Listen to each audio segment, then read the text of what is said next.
Mutton তো তোমরা সবাই বানিয়েছো, তবে পারফেক্ট অনুষ্ঠান বাড়ির স্বাদে মাটনের এই রেসিপি আজকের এই ভিডিওতে থাকছে তোমাদের জন্য।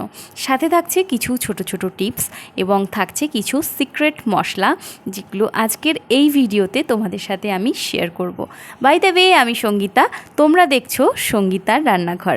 আর সঙ্গীতার রান্নাঘরে হতে চলেছে একটা স্পেশাল মাটনের আইটেম, যেটা কিনা বিয়েবাড়ি বা অনুষ্ঠান যে কোনো কিছুর জন্যই একদম পারফেক্ট। তাহলে দেরি না করে চলো দেখে নিই মাটনের এই রেসিপিটা ঠিক কিভাবে আমরা বানাবো।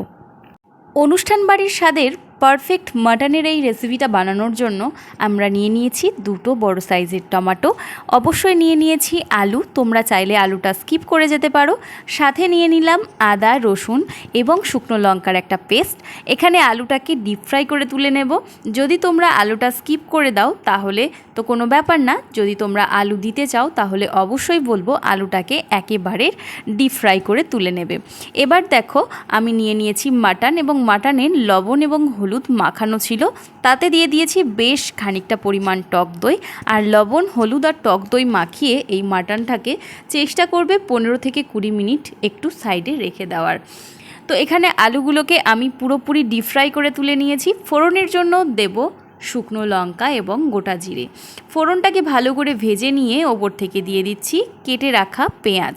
তো আমি কিন্তু এর মধ্যে কিছুটা গরম মশলাও অ্যাড করেছিলাম, যেমন দারচিনি, এলাচ এবং লবঙ্গ। গরম তেলের মধ্যেই দারচিনি, এলাচ, লবঙ্গ, গোটা জিরে এবং শুকনো লঙ্কা ভালো করে ভেজে পেঁয়াজটাকেও লাল করে ভেজে নিয়েছি। আর পেঁয়াজটা যখন লাল করে ভাজা হয়ে গেছে, ওর ওপর থেকে দিয়ে দিয়েছিলাম কেটে রাখা টমেটো এবং তার সাথে দিয়ে দিয়েছি আদা, রসুন এবং শুকনো লঙ্কার পেস্ট। সাথে দিয়ে দিয়েছি পরিমাণ মতো লবণ, হলুদ, গুঁড়ো জিরে। তারপর মশলাটাকে বেশ ভালো করে কষিয়ে নিয়েছি। আর যখন ওপর থেকে তেল ছেড়ে এসেছে তখন ওর ওপর দিয়ে দিয়েছি মাখিয়ে রাখা মাংস। এবার জাস্ট মাংসটাকে ভালো করে কষিয়ে ঢেকে রান্না করতে হবে 10 মিনিট মতো। এদিকে দেখো, একটা মশলা রেডি করে নেব, যার মধ্যে রয়েছে শুকনো লঙ্কা, জয়িত্রী, জায়ফল, মরিচ, জিরা।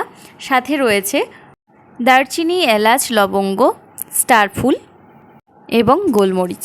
তো সবটাকে ভালো করে ভেজে আমি মিক্সিতে গুঁড়ো করে নেব। আর এদিকে দেখো, মাংসটা কিন্তু কষাতে থাকতে হবে। তো ঢাকা খুলে বেশ ভালো করে নাড়িয়ে চাড়িয়ে এইভাবেই 2 থেকে 3 বার কিন্তু মাংসটাকে বেশ ভালো করে ঢেকে ঢেকে কষিয়ে নিতে হবে। তারপর যখন মাংসটা ভালো করে কষানো হয়ে যাবে, এটাকে আমরা প্রেসার কুকারে দিয়ে দেব। যেহেতু মাটন এবং মাটনের পিসটা একটু বড় ছিল, তো সেক্ষেত্রে মাংসটা কিন্তু আমাদেরকে প্রেসার কুকারে দিতেই হতো।